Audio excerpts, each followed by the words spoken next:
기도하옵나이다. 아멘. 우리 성도님들 현재 삶에 행복하십니까? 아멘. 행복하세요? 아멘. 예, 더 나은 삶을 살지 못해서 불평하고 있지는 않으십니까? 그래서 탈무드를 보면은 세상에서 가장 지혜로운 사람은 배우는 사람이고 세상에서 가장 행복한 사람은 감사한 사람이다라고 합니다.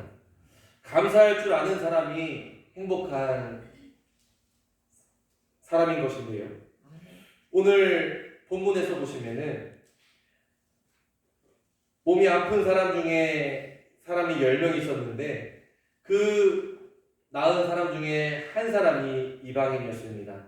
그 이방인이 예수님을 어떻게 믿게 되었는지, 또 예수님께서 그에게 주신 그 선물은 무엇인지, 그가 예수님께 나와 감사의 고백을 했을 때 예수님께서 주신 그 선물을 또한 우리도 받았는데 그것이 무엇인지를 살펴보면서 성도님들에게 잃어버렸던 감사가 회복되고 감사가 또 다른 감사를 낳는 진짜 행복한 복된 한 주를 보내시기를 예수님의 이름으로 축원합니다. 아멘. 예수님께서는 3대 사역을 하셨는데 고치시고 전파하시고 가르치시는 이 큰 세 가지 틀의 사역을 하셨습니다. 예수님께서 고치셨다라고 했는데 예수님께로 나온 모든 사람들이 다 나음을 입었습니다. 마태복음 8장에서 나병 환자가 예수님께 나와왔을 때 그의 몸에 손을 대시고 깨끗함을 입으라 라고 하셨을 때 아예 몸이 깨끗해졌습니다. 그리고 38년 동안 안진뱅이로 있던 환자를 일어나 내 자리를 들고 걸어가라 하셨을 때 그 자가 일어나서 걸어갔습니다. 혈루증 앓는 여인도 예수님의 옷자락을 만지면 낫겠다라고 믿음으로 만져서 그 병이 낫게 되었고요. 귀신에 들린 자도 고치셨고 죽은 자도 예수님으로 인해서 살게 되었습니다. 이렇게 예수님께로 나온 모든 사람들을 다 고쳐오셨는데 본문에서도 예수님께서 지나가시는 길에 한 무리를 만나게 되면서 그들이 고침을 받게 되는 그런 놀라운 이야기를 우리가 접하게 됩니다.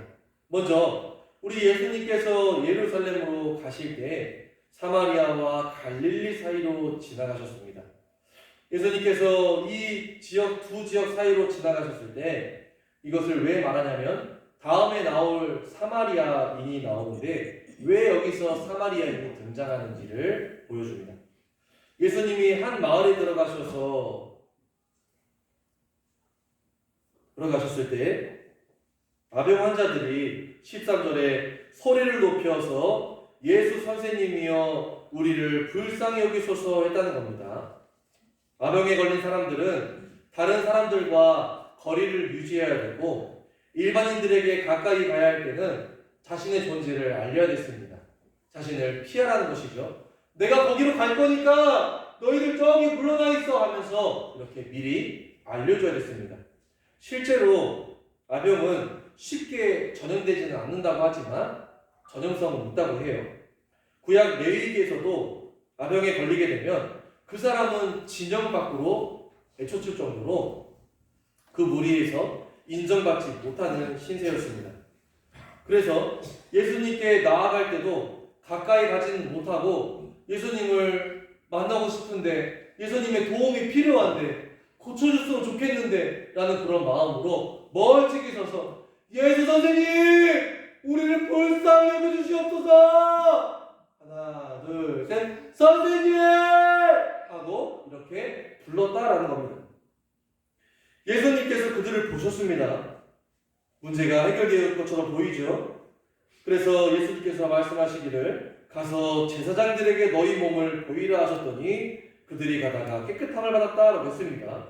나병 환자는 자신의 병이 나았다라고 생각하면 피부가 낫든지 또 부었던 얼굴이 낫든지 낫게 되면은 제사장에게 자신의 몸을 다 보여주고 제사장은 환자의 몸 상태를 살펴본 뒤에 깨끗하다라고 선언을 해주었을 때 그 선언받은 그 사람은 이제 진짜 나았다라면서 하나님께 영광을 돌릴 수 있었을 것입니다.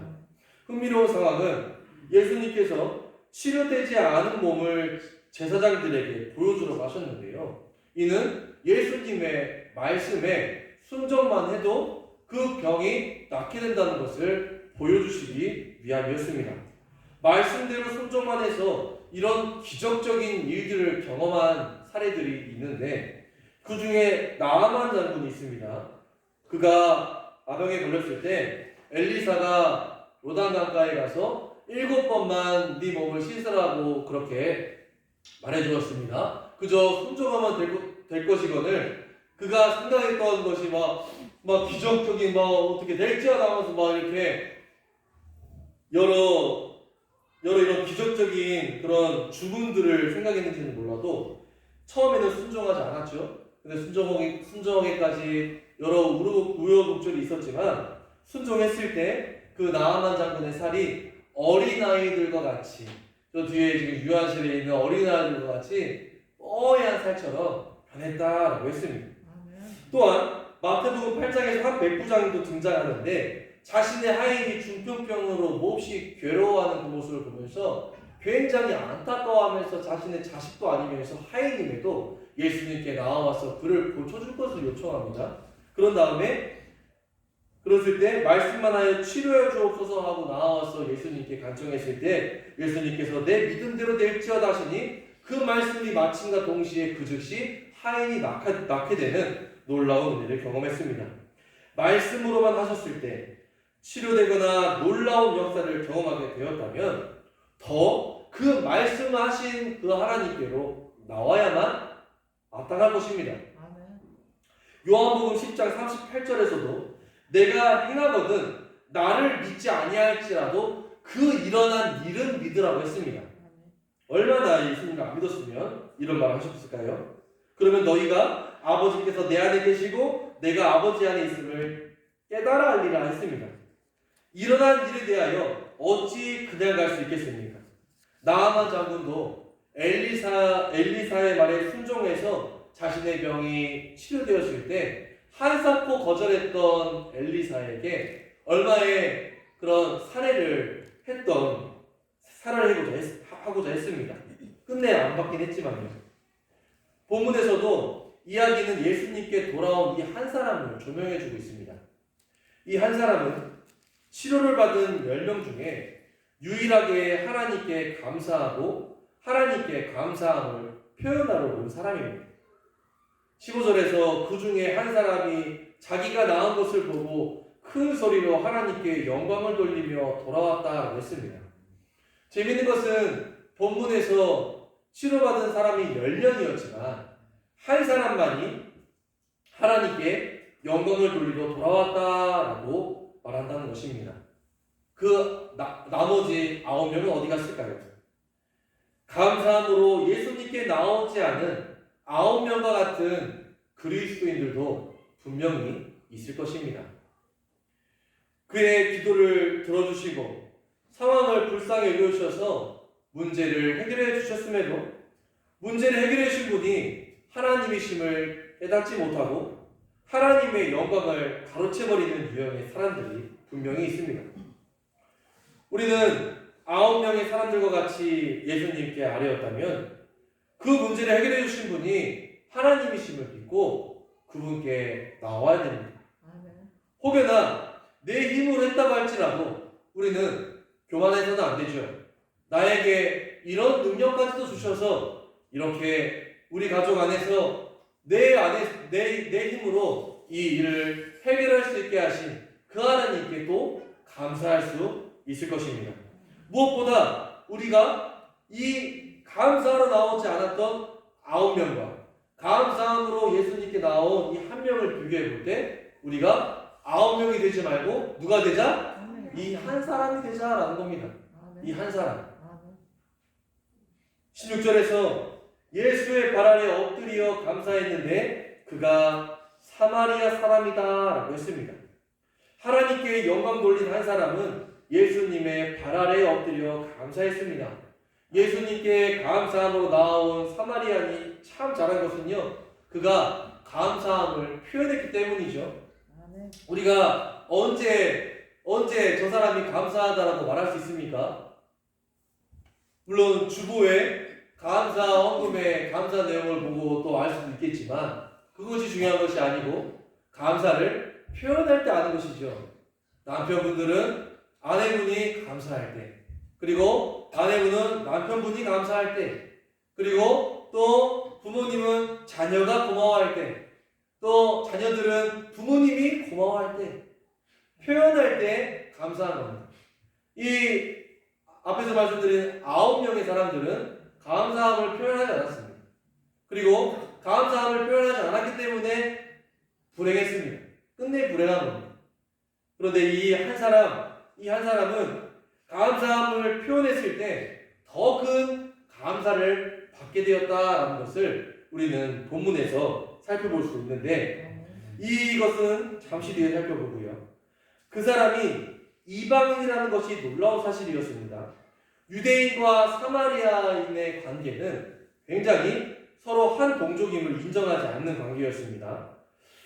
어느 정도로 싫어했고 어느 정도로 예수님께서 예화까지도 들어서 사용하실 정도였냐면, 예수님께서 이웃을 내 자신같이 사랑하라라는 말씀하셨을 때 우리의 이웃이 누구입니까? 하면서 어떤 율법학자가 자기가 더 잘나 보이려고 그런 질문을 했다고 합니다.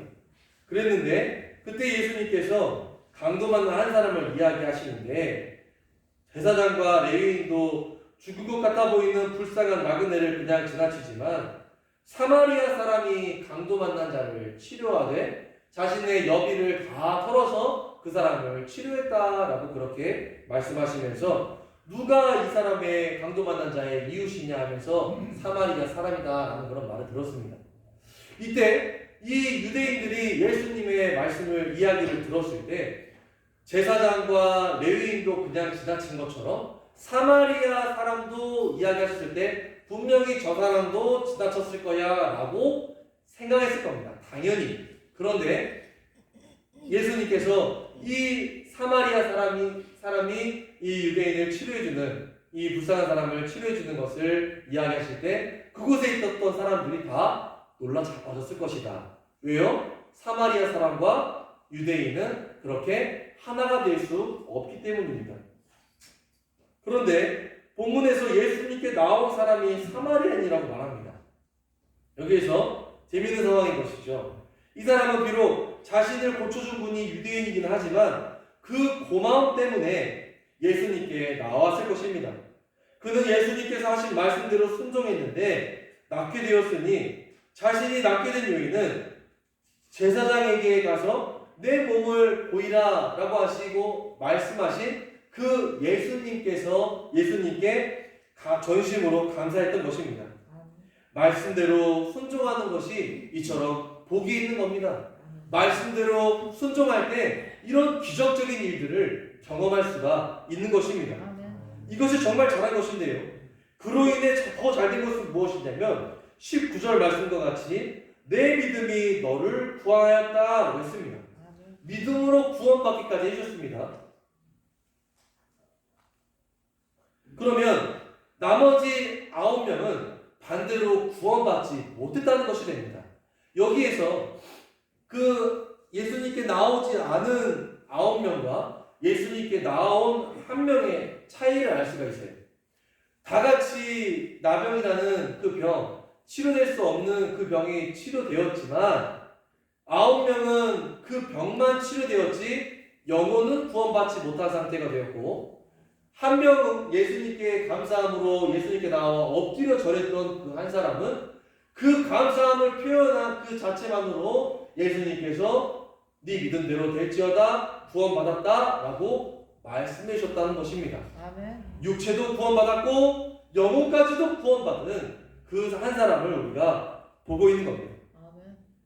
그러면 예수님께서 17절에서 그 9은 어디 있느냐라고 찾으시는 이 장면을 통해서는 우리가 예수님이 어떤 마음을 볼 수 있을까? 그 나머지 9명도 구원해주고 싶어 하시는 그 예수님의 간절한 마음을 우리가 살펴볼 수 있습니다. 그러나 깨끗함을 받은 9명은 비록 멀리 서서 다 같이 그 병이 낫고 싶어서 선생님 우리를 불쌍히 여기소서라고 간청해서 제사장에게 가는 동안 몸이 낫게 된 그런 놀라운 은혜를 경험했지만 그 9명은 거기에서 그 영혼은 구원받지 못한 상태가 되었습니다. 예수님의 관심은 어디에 있으셨을까? 예수님의 관심은 오직 그 육체의 질병에 있는 것이 아니라 영혼의 질병이 있으셨습니다. 예수님께서 또 다른 병든 자가 주님께 나와왔을 때 주님 저를 불쌍히 여기소서 했을 때 먼저 그의 영혼을 치료해 버리신 적도 있습니다. 그것은 예수님께서 그의 영혼을 먼저 불쌍히 여기셨기 때문이에요. 육체의 질병이 있어도 우리가 감사해야 되는 것은 우리의 영혼이 어떻게 됐기 때문입니까? 치료됐기 때문입니다. 예. 우리가 나이가 들어 우리의 육신이 여기저기 고장난다 할지라도 우리가 감사할 수 있는 것은 우리의 영혼이 고침받았기 때문인 겁니다. 육체의 건강과 처한 상황이 어떻든지 간에 우리가 예수 그리스도를 믿음으로 구원받은 자의 삶을 살아간다면 이미 행복한 삶을 살아가고 있는 것입니다. 육체가 질병이 있어도 영혼이 구원받은 그 사람이 진짜 행복한 사람이다. 그리고 영혼이 구원받았다는 그 사실을 알고 비록 내 육체는 이렇지만 주님 감사합니다 하고 오늘 하루도 감사함으로 시작해서 감사함으로 하루를 마무리할 수 있는 것 자체도 진짜 이 사람 행복하다라고 할 수 있는 겁니다. 18절에서 하나님께 영광을 돌리러 온 자가 없느냐라고 말씀하셨습니다. 나병 환자들이 치료를 받았지만 치료를 못 받았어도 감사할 줄 알아야 했습니다. 왜요? 예수님을 만났기 때문입니다. 소문의 장본인인 예수님을 만났기 때문에 그들은 치료되지 못했어도 감사해야 됐을 것입니다. 우리도 마찬가지 아닐까요? 우리가 기도한 대로 되지 않아도 그것 또한 감사한 이유가 됩니다. 왜냐? 내가 기도한 것처럼 되지 않아서 또한 하나님께서 내게 깨닫게 해주시는 것도 있을 것이고 또 어떤 상황을 허락하시는 것도 있기 때문입니다. 하나님께서 모든 것을 주관하시고 또 함께 하시기 때문에 어떤 결과가 있든지 감사할 줄 아는 우리 모두가 되어야 될 것입니다. 무엇보다 우리는 오늘도 감사해야 될 이유가 있습니다. 우리의 영혼을 구원해 주신 예수님께 감사하는 그런 예배를 하루를 살아야만 합니다. 본문에 나온 나병 환자들은 예수님께 나와 고쳐달라고 간청하기라도 했지 우리는 우리의 구원을 위해서 아무것도 한 것이 없습니다. 예수님께 내 영혼이 질병이 있습니다 라고 예수님을 찾은 적도 없습니다.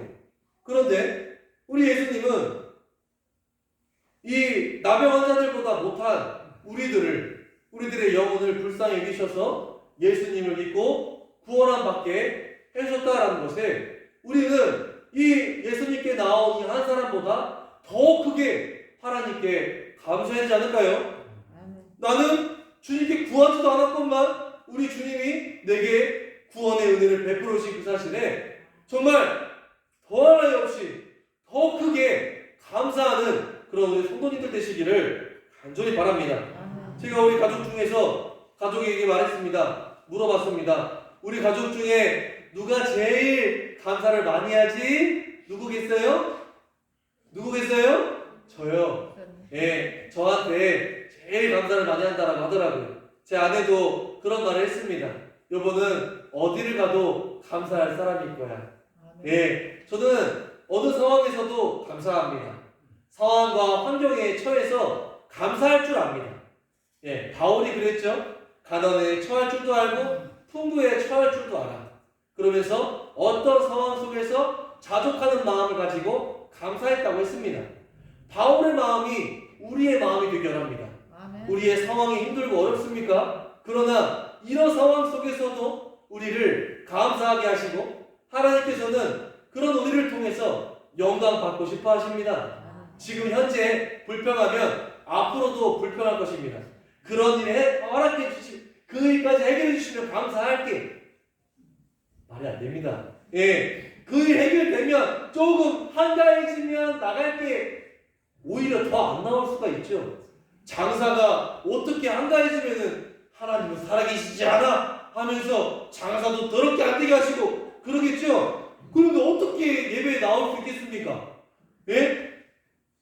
더 잘 될 때, 이야 우리 하나님 장사 잘 되게 바쁘게 하시고 이럴 때일수록 더 하나님께 감사하고 나아야겠다 하고 더 주일날은 딱 쉽니다 하면서 딱 부러지게 하나님께 영광 올려드릴 때 요 녀석 봐라 하나님이 요 녀석 봐라 이야 장사 더럽게 잘 되게 하는데 바쁜데도 감사하고 있네. 주일날 더 장사가 잘 될 텐데 쉬는 것 봐라 요놈 봐라 하면서 하나님께서 평일날 주일날 바쁠 거 3배 4배 더 바쁘게 해서 막 신바람 나게 저처럼 지금 신바람 나게 장사가 잘 되게 해주지 않겠습니까? 그것을 믿지 않고 의심하는 사람은 주일날도 장사하고 매일매일 그냥 근심걱정에 살아가겠죠. 믿음입니다. 여기에서 필요한 것이 믿음입니다. 하나님 제가요 예배 때 예배를 위해서 제가 장사 뻔히 잘 될 거 알지만 주위에서 저렇게 장사하라고 하지만 저요 신뢰합니다. 그랬을 때 우리 예수님이 그것을 모르시겠어요? 눈 감으시겠어요? 이야, 내가 네 믿음을 보아노라. 내가 네 마음을 하노라. 하면서 넘치도록 보여주지 않겠어요? 예, 우리 하나님 정말 우리 하나님은 진실하시고 또 신실하시고 그 약속 붙잡고 또 하나님을 살아계신 하나님을 믿음으로 나아가는 자들에게 이루시고 또 응답하시고 또 역사를 경험하게 하시는 살아계신 하나님이십니다. 제가 이렇게 또 힘있게 말할 수 있는 것은 우리 교회가 변화되고 있지 않습니까? 회복되고 있지 않습니까? 그렇습니다. 제가 할 수 있는 건 아무것도 없습니다. 그러나 제가 할 수 있는 것을 찾고 하나님께서 도와주시옵소서 하고 믿음으로 나아갈 때 하나님께서 다 해주신 겁니다. 이런 것들이. 그래서 저는 우리 담임 목사님 하나님이 너무 좋습니다. 하나님을 떠나서는 너희가 아무것도 할 수 없다고 했는데 딱 제 경우입니다. 제가 우리 하나님 의지하지 않고 어떻게 이 자리까지 올 수 있었습니까? 벌써 3개월째입니다. 제가 여기 온 지. 예, 앞으로도 이렇게 하면 10년이고 20년이고 못하겠습니까? 예, 금방금방 지나갈 것입니다. 금방금방 지나갈 거예요. 예, 무엇보다 여러분들 사순절과 고난주가 부활주일은 우리가 지나서 현수막도 다 떼버렸지만 참 우리가 그 은혜를 잊으면 안 되겠다. 감사는 언제 계속 우리에게 샘솟는가? 그 은혜를 기억할 때입니다. 그 은혜를 기억해야만 우리가 다시 감사할 수 있습니다. 일반적으로 감사하지 모든 평범한 일상에 감사하지 못하고 있습니까? 지난주에도 말씀드렸습니다. 그 평범한 삶을 살지 못해서 불행한 사람이 있습니다. 불행하다고 생각하는 사람이 있습니다. 지금 우리가 살아가고 있는 이 평범한 삶이 누군가에게는 간절히 바라는 그 감사의 제목이 된다는 것을 기억하시면서 지금 우리 현재에 감사하시길 바랍니다. 이만한 것도 감사하고 이 정도만 되는 것도 감사하고 이런 상황 속에서 하나님을 믿는 우리의 영혼이 구원받은 이 사실에 주님 감사합니다 하고 감사의 고백을 하시면서 그 감사가 삶 속에서 넘치시기를 바라고 죄인인 우리의 죄를 사해 주시려고 십자가에 못 박혀 죽임당하신 예수님만 생각해도 이거 저희 여러 일들이 있겠지만 그 모든 것 다 버리고서라도 주님 그 사실 하나만으로도 감사합니다. 이 감사함을 오늘 하루도 기쁨으로 살아갈 수 있게 해주시옵소서 하고 그렇게 하나님께 모든 삶 속에 범사에 감사할 줄 아는 그런 복된 성도님들 되시기를 예수님의 이름으로 축원합니다.